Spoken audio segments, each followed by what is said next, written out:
श्री राजा शिवछत्रपती आणि गोब्राह्मण प्रतिपालक शब्द, कृतज्ञ अर्थ आणि कृतघ्न अनर्थ।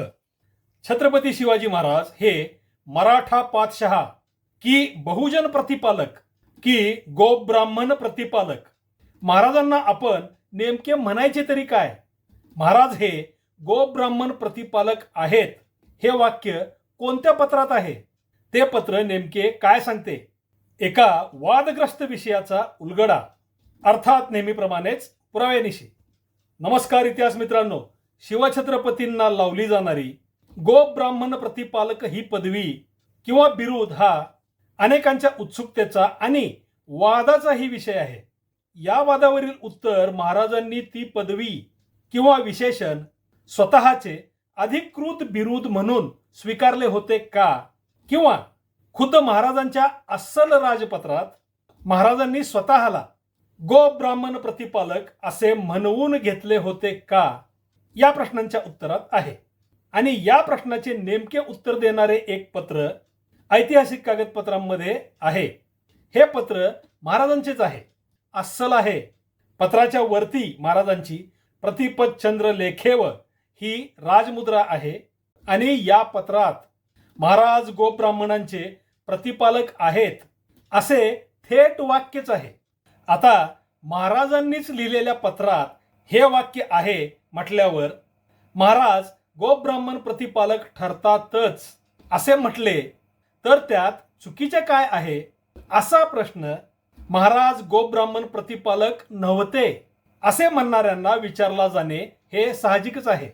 पण यातील मूळ मुद्दा आहे तो म्हणजे त्या पत्रातील गोब्राह्मण प्रतिपालक हा शब्द कुणाचा आहे? महाराजांचा आहे की दुसऱ्या कुणाचा आहे? याचे उत्तर त्या पत्रातच आहे। आधी मी या पत्राबद्दलची मूलभूत महत्त्वाची माहिती सांगतो। महाराजांचे हे पत्र शके 1569 म्हणजे साधारण एप्रिल 1647 ते मार्च 1648 या काळाच्या मधील आहे।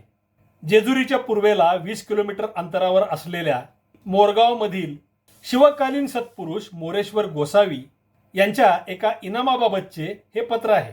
हे पत्र महाराजांकडून पुणे परगण्याच्या कारकून आणि देशाधिकाऱ्यांना पाठविण्यात आलेले आहे। आता हे पत्र तुम्हाला स्क्रीनवर दिसत आहे, त्याचा स्क्रीनशॉट तुम्ही घेऊन ठेवा, म्हणजे या पत्राचा संपूर्ण मजकूर तुमच्या संग्रही राहील आणि तो तुम्ही केव्हाही निवांतपणे वाचू शकाल। मी त्या पत्रातील मजकूर दाखवत एक दोन गहाळ शब्दांच्या जागा योग्य अशा शब्दांनी भरत पत्रात नेमके काय लिहिले आहे ते आधी सलगपणे सांगतो आणि नंतर या पत्रातील महत्त्वाच्या कळीच्या शब्दांचे अर्थ सांगतो, म्हणजे संपूर्ण पत्राचा खरा अर्थ पूर्णपणे स्पष्ट होईल। या पत्रामध्ये शिवाजी महाराज पुणे परगण्याच्या अधिकाऱ्यांना लिहितात, मोरेश्वर गोसावी, क्षेत्र मोरेश्वर, हुजूर, पुढे पोकळ गोल, यासी म्हणजे यांच्यापाशी गायी 10-20 आहेत, तेने करून दूध दुभते, ब्राह्मण अतीत अभ्यागतास पावते, या गायीस चारावयास रान नाही, गुराची निगा होत नाही, दूध दुभते, अतीत ब्राह्मणास पावणार नाही, महाराज गोब्राह्मणाचे प्रतिपालक आहेती म्हणजे आहेत, गायीचा प्रतिपाल केलिया बहुत पुण्य आहे, ऐसियास म्हणजे यामुळे, या परिस्थितीत, यासाठी।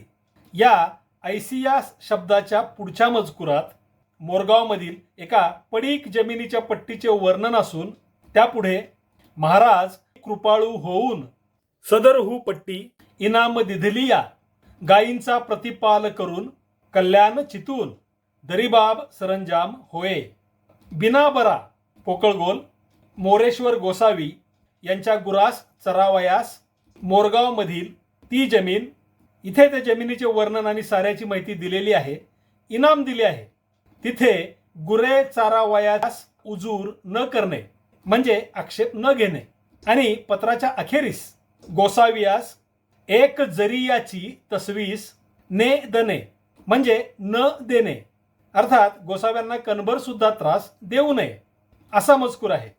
हे पत्र महत्त्वाच्या आणि कळीच्या शब्दांचे अर्थ लक्षात न घेता किंवा ते माहितीच नसताना सलगपणे वाचले तर ही सर्व वाक्ये महाराजांचीच आहेत आणि इथे महाराज स्वतःला गोप ब्राह्मण प्रतिपालक असे म्हणवून घेत आहेत. तसेच महाराजांनी ब्राह्मण अतीत अभ्यागतांना दूध दुभते मिळावे म्हणून गायी चारण्यासाठी स्वतःच ही जमीन मोरेश्वर गोसाव्यांना इनाम दिली असाच या पत्राचा अर्थ आहे असे वाटेल, पण ते तसे नाही. या पत्रातील वरून दुसऱ्या ओळीत मोरेश्वर गोसावी क्षेत्र मोरेश्वर हुजूर या हुजूरच्या पुढे पोकळ गोल आहे. याचा अर्थ त्यांनी हुजूर येऊन विनंती केली की असा आहे. म्हणजे या पुढचा मजकूर मोरेश्वर गोसावींनी महाराजांना केलेल्या विनंतीचा आहे. या विनंतीचे शेवटचे वाक्य महाराजांनी कृपाळू होऊन ती जमीनपट्टी इनाम दिल्यास गायीचा प्रतिपाळ करून कल्याण चितू म्हणजे कल्याण चिंतू दरीबाब सरंजाम होये असे आहे.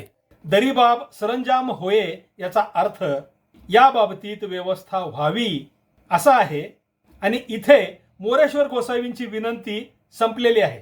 इथपर्यंतची सर्व वाक्ये ही मोरेश्वर गोसावींची वाक्ये आहेत. यानंतर लगेचच पुढचा बिना बरा पुढे पोकळ गोल हा जो शब्द आहे तिथून महाराजांचे गोसावींच्या विनंतीला दिलेले उत्तर सुरू होते. बिना बरा म्हणजे त्याप्रमाणे त्यानुसार म्हणजे गोसावींच्या विनंती अनुसार. इथून पुढे महाराजांची आज्ञेची वाक्ये ही ती जमीन मोरेश्वर गोसाव्यांना इनाम देण्याची आणि त्यांना कुणी त्रास न देण्याबद्दलची आहेत. महाराजांच्या या वाक्यात गोप ब्राह्मण प्रतिपालकच काय, फक्त ब्राह्मण हा शब्द सुद्धा नाही. गोप ब्राह्मण प्रतिपालक हा शब्द मोरेश्वर गोसाव्यांच्या विनंतीमधील आहे आणि तो महाराजांना उद्देशून वापरला आहे. तोच शब्द का वापरला तर आमच्या गायींचा सांभाळ नीट झाला तर त्यांचे दूध दुभते ब्राह्मण अतिथींना देता येईल असा याचा मतलब आहे. त्यासाठी पुढे महाराज गोप ब्राह्मणाचे प्रतिपालक आहेत. गायीचा प्रतिपाळ केल्याने पुण्य लाभते म्हणून यासाठी महाराजांनी ती जमीन आम्हाला इनाम द्यावी अशी मोरेश्वर गोसावींची ती विनंती आहे. थोडक्यात गोप ब्राह्मण प्रतिपालक हे शब्द महाराजांचे नाहीत, पण याच शब्दांचा आधार घेऊन काही लोक गोप ब्राह्मण प्रतिपालक हे महाराजांचे बिरुदच आहे असा प्रचार करीत असतात. म्हणजे लिहिताना बोलताना हे लोक अगदी आवर्जून गोप ब्राह्मण प्रतिपालक शिवाजी महाराज अशीच शब्दरचना न चुकता वापरतात. पण मुळात ते वाक्य एका ब्राह्मण व्यक्तीने महाराजांसाठी वापरलेले आहे. ते काही महाराजांचे बिरुद नव्हते. महाराजांचे अधिकृत स्वतः महाराजांनी स्वीकारलेले बिरुद क्षत्रिय कुलावतंस श्री राजा शिवछत्रपती इतकेच आणि हेच आहे. महाराजांच्या अधिकृत राजपत्रात हेच बिरुद असते. यामध्ये गोप ब्राह्मण प्रतिपालकचा काहीही संबंध नाही. ते शब्द महाराजांनी स्वतःच्या बिरुदात कधीही वापरलेले नाहीत. महाराजांच्या राजाभिषेकाच्या बाबतीत सुद्धा महाराजांचा राजाभिषेक होणे शक्य नाही हे वाक्य एका समकालीन पत्रात मुळात महाराजांचेच असल्याचे नमूद असून सुद्धा तेच वाक्य ब्राह्मणांनी महाराजांना उद्देशून म्हटले असल्याचा खोटा प्रचार जसा केला जातो अगदी तसाच हा गोप ब्राह्मण प्रतिपालक हे महाराजांचे बिरुद ठरवून शिवराय भक्तांना गंडविण्याचा प्रकार आहे.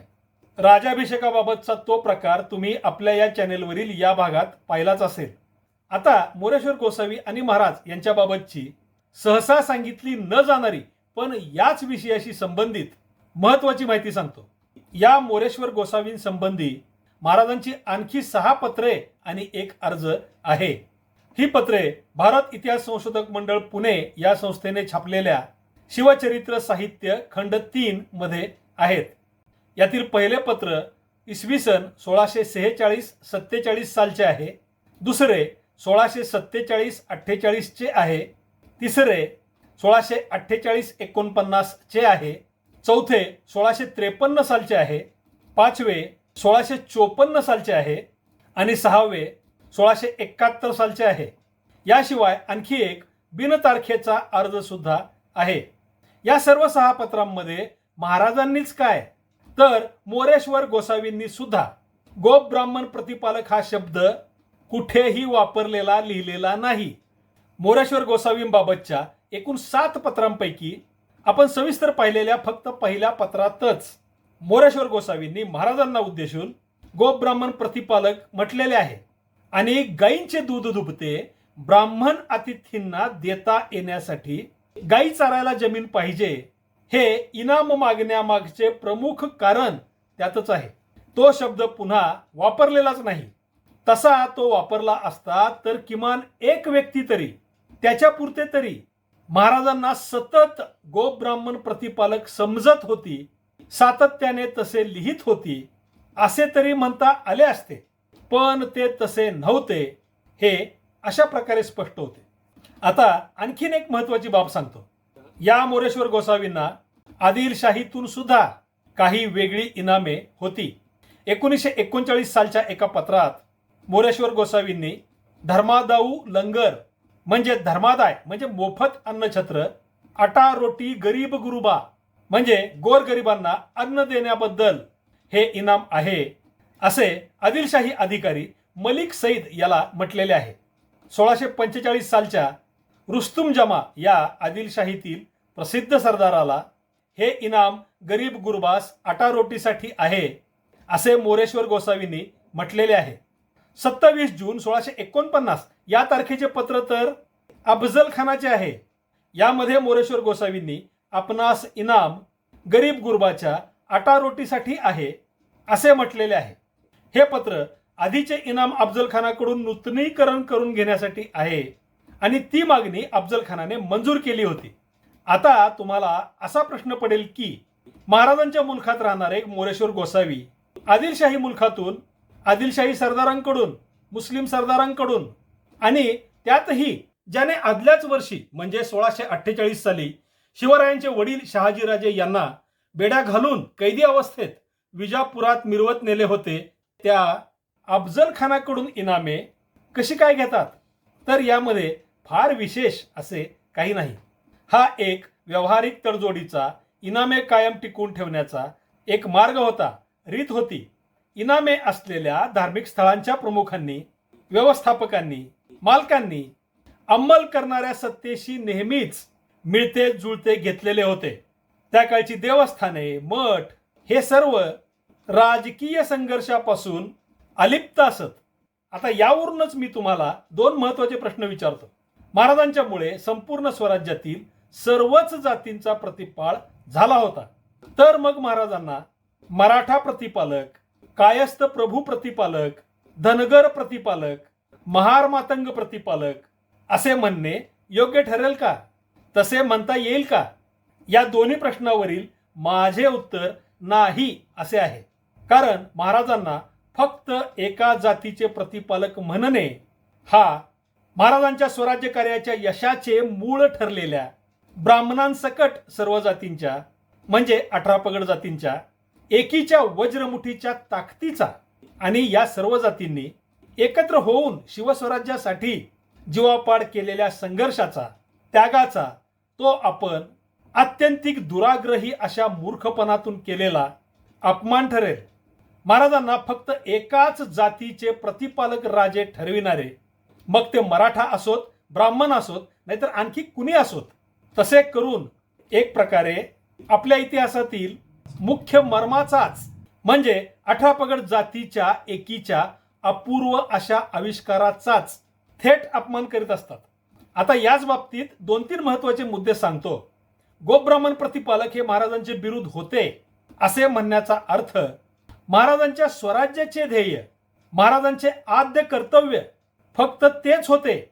महाराजांनी तो युगप्रवर्तक उद्योग फक्त गायी आणि ब्राह्मणांना सांभाळण्यासाठीच केला असा होईल आणि मग तसे म्हणणे का अडाणीपणाचे आहे हे सहज लक्षात येईल. कारण महाराजांच्या स्वराज्य स्थापनेच्या कार्याने स्वराज्यातील सर्वच जातीच्या लोकांना स्थैर्य आणि शांतता लाभली होती आणि त्या सर्व जातींचे देवधर्म, संस्कृती, रूढी, रिवाज, परंपरा यासह सर्व लोकांच्या जीविताचे, शेतीभातीचे, मालमत्तेचे, व्यवसाय उद्योगांचे वगैरे संरक्षण झाले होते.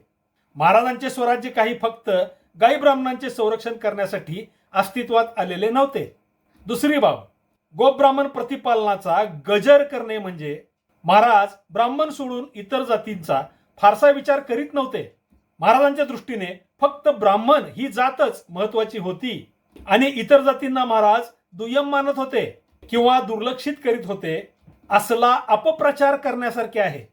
हे ब्राह्मण सोडून इतर जातींच्या मनात महाराजांच्या बद्दल दुरावा, परकेपणा, अनास्था निर्माण करण्याचा दुष्ट प्रयत्न करण्यासारखे आहे. इथे एक बाब आपण लक्षात घेतली पाहिजे. गोब्राह्मण प्रतिपालक हे महाराजांचे बिरुद होते हा खोटा प्रचार आधुनिक काळात सुरू झालेला आहे. कोणत्याही जातीच्या व्यक्तीने महाराजांच्या अधिकृत बिरुदात ढवळाढवळ न करता महाराजांबद्दलच्या अतीव आदराच्या भावनेने महाराजांना त्याच्या जातीचे प्रतिपालक समजले तर ते चुकीचे नसून उलट त्यातून शिवछत्रपतीच आमचे मायबाप ही उत्कट अशी शिवराय भक्तीच प्रकट होईल. तसे अत्यंत कृतज्ञतेने अभिमानाचे मानणे हे बरोबर आहे. त्या जातीतील निर्मळ मनाचे शुद्ध शिवराय भक्त हे नक्कीच असेच मानत असतील.